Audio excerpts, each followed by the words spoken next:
এক কাপ চাল দে। বেটা আমি চালে মানে তুই চালো। আরে বেটা আমি খাওয়াম তো, লে তুই দে।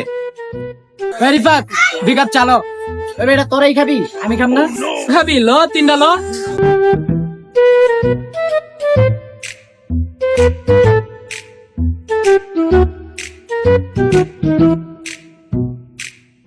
দোস্ত তারা চা খা।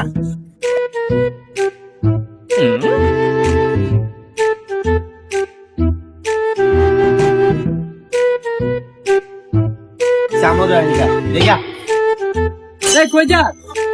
ভাই যাই। এই যে মানে চার বিল দিয়া যা। ওই বেটা আমি চা খাওয়ামু কইছি, আমি কইছি বিল দিমু। বাহ এই চা মজা এনে রে। দৌড়ো হয়েও গেল গা, সমস্যা নাই, আমি কাপ বেচা কট করে খামু। কিরে ওরা কই গেল? শালার বাচ্চা শালার আই গেল গা। এই জগ মোবাইল পেয়েছি, জগ মোবাইল বেচে ফেললে মুখ।